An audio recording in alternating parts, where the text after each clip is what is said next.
Hey guys, so real quick one on driving and leading. I heard a long time ago somebody said, "You drive cattle, you lead people." It's a good saying, and the Lord reminded me of a story. I'm not going to share the whole story right now because it takes too much time.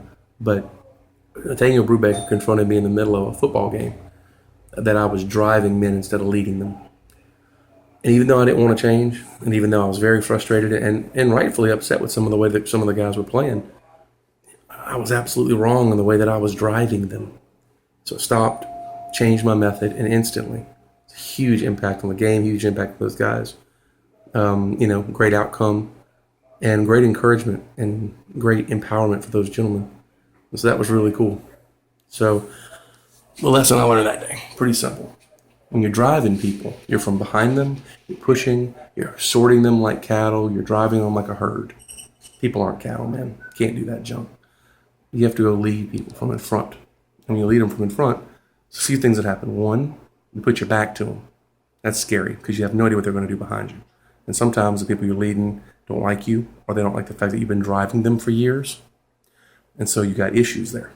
You got bad attitudes. You got toxic mouths. You got issues. But I'm telling you, as long as you're going to push them and drive them from the front so you can keep your thumb on them and keep them in line, that's never going to change. You get in front of them and you lead them like a shepherd. You lead them like a marine. And this is any area of life. And as you lead them, they'll follow you or they'll get taken out. One of the two. And sometimes you can go pick up their wounded and brokenness and put them back together when they get taken out. And sometimes they just get taken out of your care. And that's okay too. But the vast majority will get in line and you will see them flourish and prosper like you've never seen before. And I promise you this, if you attempt to stop driving people and to start leading them instantly, you're going to come to a crossroads where compromising is very easy. Going back to your old style, your old way is what you're going to want to do. Because at least you have some security, some familiarity, some safety in that you know you can get the job done without costing you anything. Just so you know, that's the problem. Is you're getting things done, but it's not costing you anything. The leader always pays the heaviest burden. If everybody around you is paying a heavier burden because you delegate everything out and you don't have any burden except for to get the job done, you're leading wrong. You're not leading at all. You're driving. Stop driving. It's not working. People hate it. If you look at your family and your workplace and whatever leadership position you may have in a nonprofit or an athletic endeavor or in church, and you look at it and everybody is resentful toward you and everybody has an attitude with you and you just can't seem to get along, realize attitude reflects leadership. So the way you're leading people is going to indicate how they have an attitude towards you. Most of the time, some people are just unhealthy, and those are the ones that get taken out. But all the other people shouldn't be that way. Everybody can't be that way and you be doing something right. That's not the way it works.